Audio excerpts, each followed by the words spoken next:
It's great to be here today, and I'd like to thank Universidad de la Libertad for the invitation to speak here, and also Uncle Urki. So my presentation today is about nation-state Bitcoin adoption.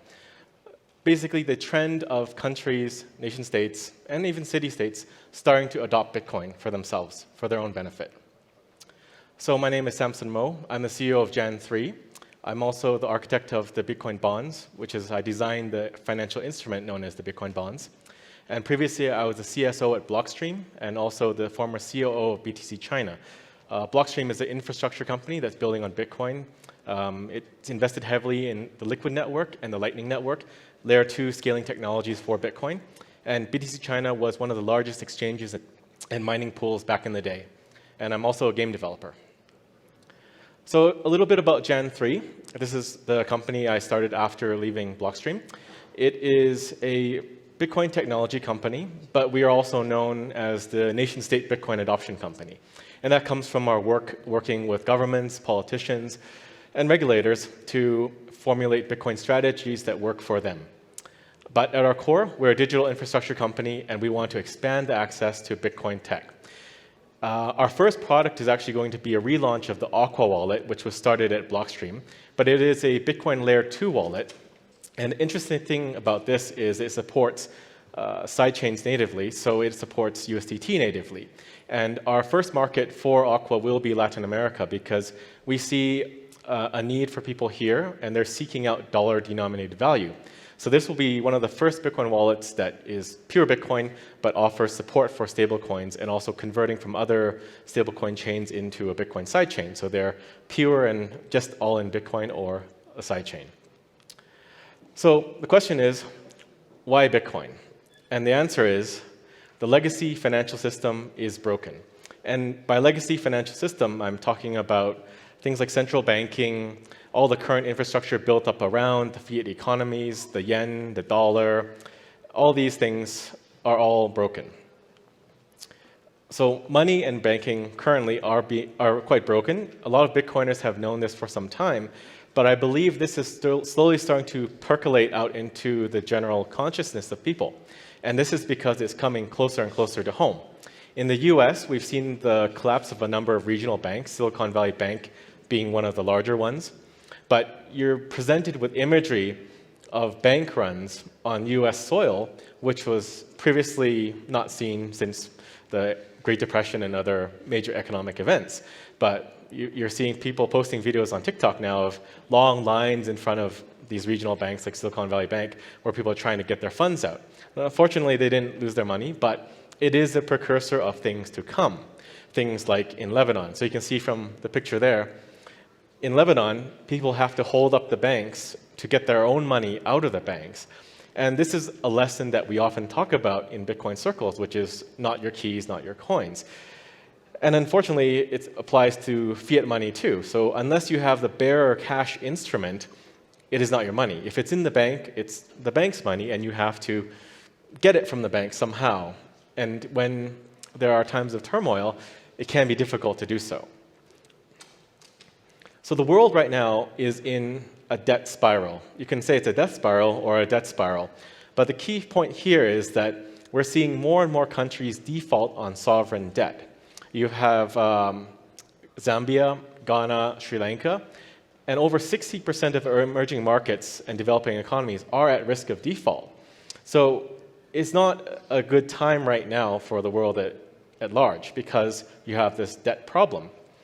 And it's not just developing countries. US debt is also at record levels. So as of this month, they've reached $326 trillion in debt. And $1 trillion in and of itself is a massive number, not to mention 32. It's hard to read that. I'm going to go closer. But interest payments are also a problem too, because they have $213 billion in pure interest paid in Q4 last year. So you can see that interest payments are becoming an issue, and interest payments are actually one of the largest points of expenditure for the US government. Now, I believe it was Albert Einstein that said compound interest is one of the wonders of the world, or the most powerful forces in the world, or the eighth wonder of the world. that's good if you're earning interest, but if you're paying interest, it's also very wondrous too. And I don't believe that these levels are sustainable or that this debt can ever be repaid under the current systems that we have at play. Developing countries also pay higher interest rates than developed countries. So overall, the entire schema is very unfair and unjust. So Germany pays, on average, 1.5%, the US 3.1%, Asia, Oceania goes up to 6.5%, Latin America 7.7%, and Africa 11.6%. And basically, it's higher because there's a higher risk of default. But it also goes back to the point of who is printing the money. The money is being printed in Europe and the US. So that is why it's cheaper for them, because they are the source of the money. So it's a very uneven, lopsided system. And I believe this is one of those factors that is driving more and more Bitcoin adoption, especially in those types of regions, in Latin America, Africa, and elsewhere, because they have no way out.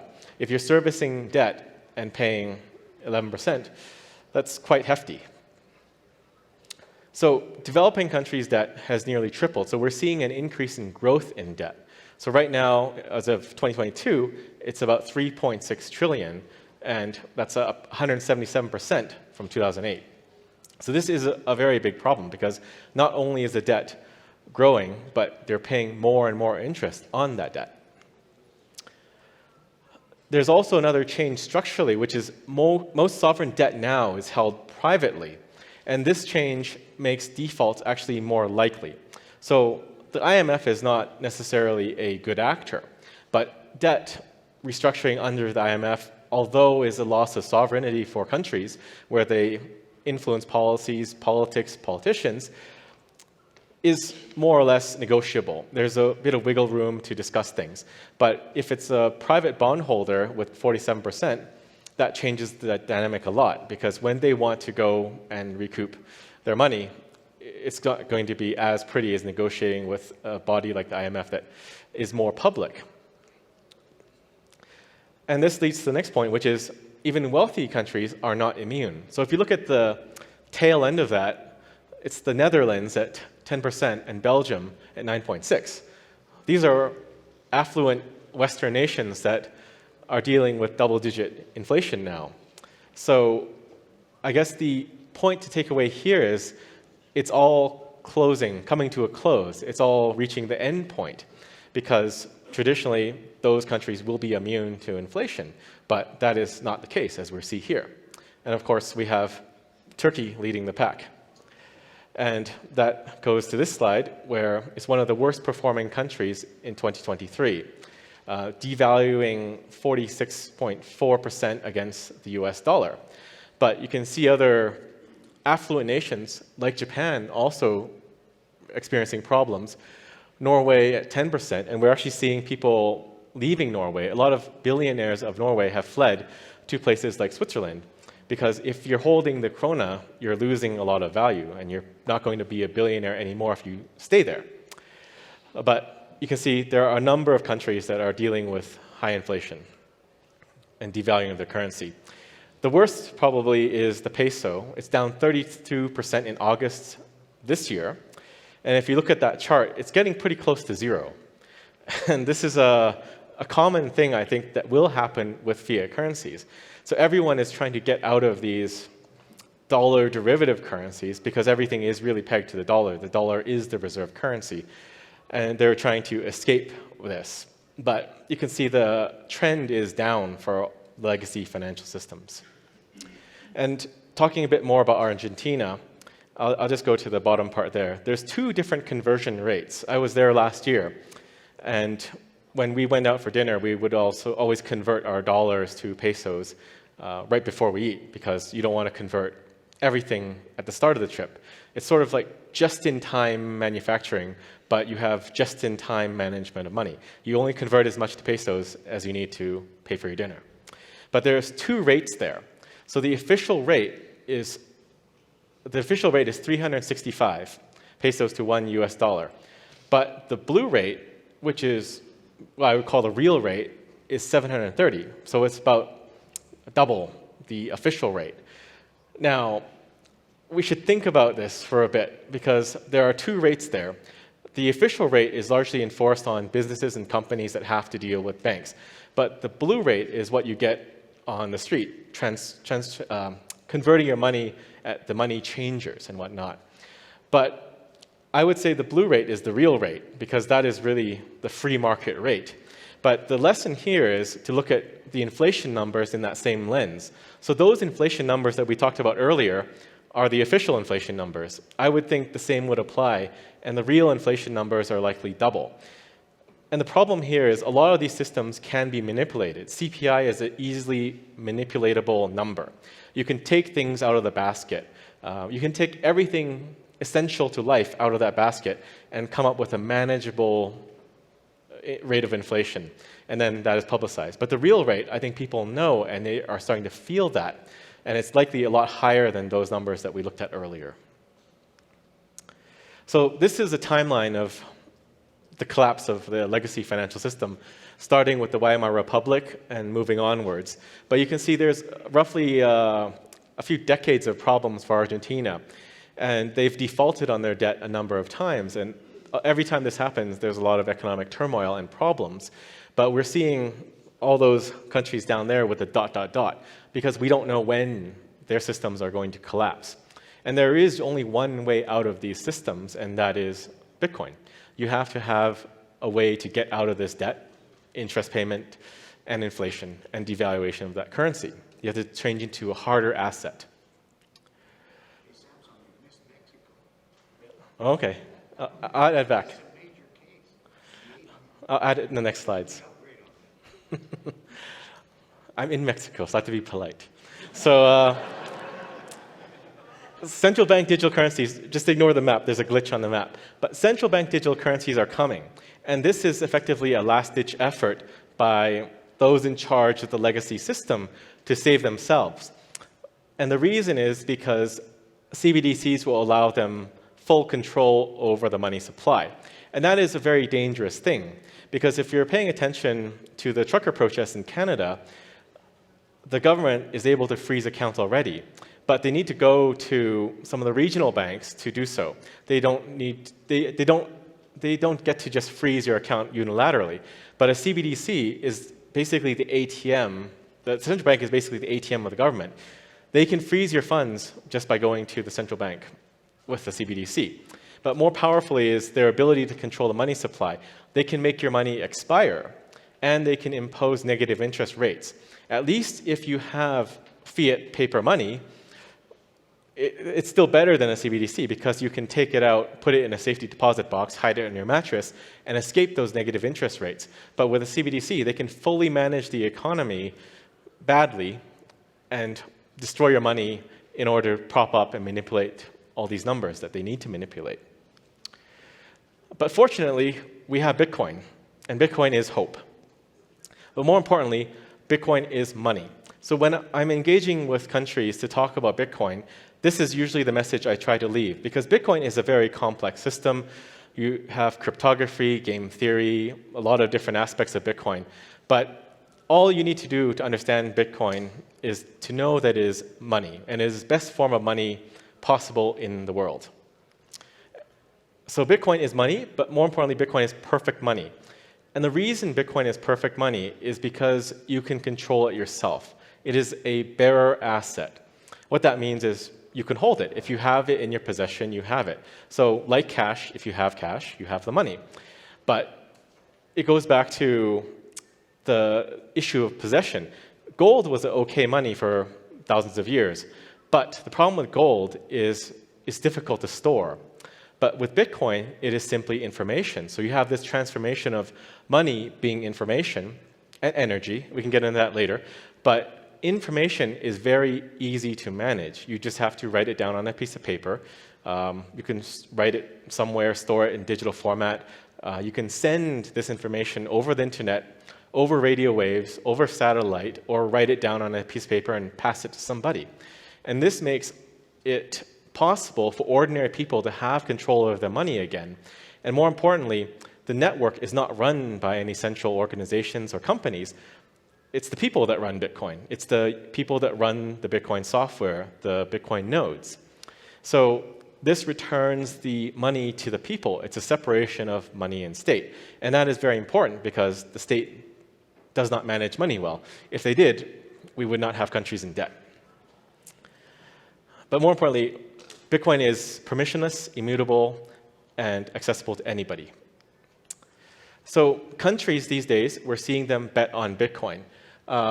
We've seen the announcement of Bhutan. It's a small kingdom that is mining Bitcoin, and they have been doing so secretly. Oman has recently announced they're investing $1.1 billion into Bitcoin mining because they have energy. And we're also seeing countries adopt Bitcoin around the world, like El Salvador. And more importantly, Bitcoin is becoming a part of state policy. It's becoming a key part of political discourse. So you can have politicians like RFK, Bobby Kennedy, talking about Bitcoin. And the interesting thing I find is talking about Bitcoin for a candidate like Bobby is not necessarily a benefit to them, but it shows authenticity because for him, Bitcoin is inextricably linked to freedom. So him talking about Bitcoin in the eyes of the mainstream media makes him look like a crazy guy, right? And it can be used as an attack vector to discredit his campaign. But for him, it's very important.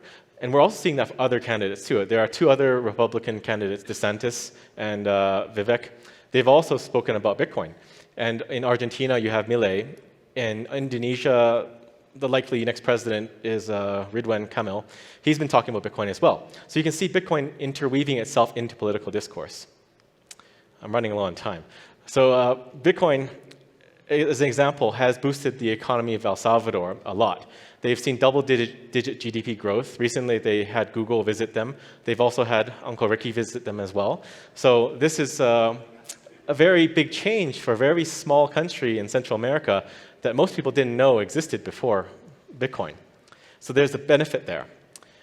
Bitcoin accelerates Lugano. They've accepted Bitcoin at the local city level, at the same level as Tether and the Swiss franc. The interesting thing about Lugano is that they can potentially have a referendum to decide. So this is a foothold. We also have Prospera. It's a special economic zone in Honduras. They've adopted Bitcoin as legal tender, and they're keen to launch Bitcoin bonds of their own. And Madeira, it's an autonomous region of Portugal. So they've started to embrace Bitcoin. The president there, President Albuquerque, has made a statement that they're seeking to embrace Bitcoin. They'll have a conference there next year. But this is our little foothold in the EU, and it's making a lot of noise. But all around the world, we're seeing more and more countries look towards Bitcoin adoption. Some of these places, we are engaged with them as Jan 3. Some of them, it's other people. And some of them, they're just beginning discussions. In Germany, there's a group called Bitcoin im Bundestag, and they're starting to try to orange pill and engage with the government. But the message that you should take away here is Bitcoin is coming, and it is coming everywhere. And the time for that is good because we've seen that historically reserve currencies of the world last roughly about 100 years. And the US dollar is about 123 years old. So it's really time for Bitcoin to take its place as a reserve currency. So now, Bitcoin strategies, this is what we present. There's a number of things that a country can do to adopt Bitcoin. The simplest one is to buy Bitcoin. We're happy to help with that as Jan 3. But you just buy Bitcoin, place it in the treasury. You can issue a Bitcoin bond, so converting your sovereign debt into Bitcoin. This is effectively taking a MicroStrategy type play at the nation-state level. So you're issuing debt or issuing stocks to accumulate Bitcoin.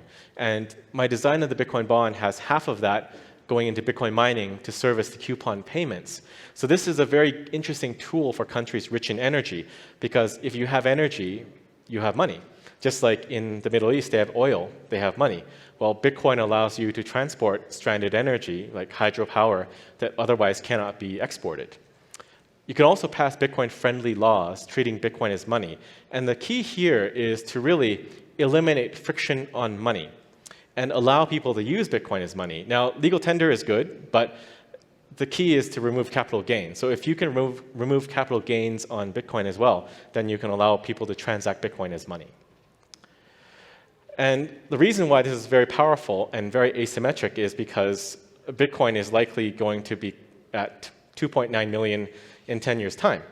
And we've calculated this at 60% median growth. From 2014 to 2022, that's roughly the number, and those are the kind of formative years of Bitcoin's development. And these are actually very conservative numbers. It's likely going to be higher, but we're basing our projections off of 60% median growth. So you can see if a country were to adopt Bitcoin now, and now is a great time, they could possibly get out of their debt and transition into a Bitcoin standard.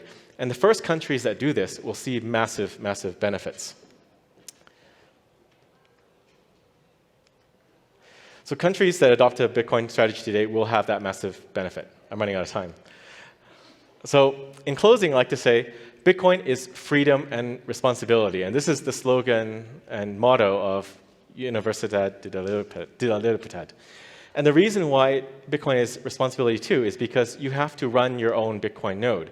You have to be a part of the network. You're not just putting your money with another institution or entrusting it to someone else, but you need to take personal responsibility for that. And this is why the two are inextricably linked: freedom, responsibility, and Bitcoin. Thank you very much.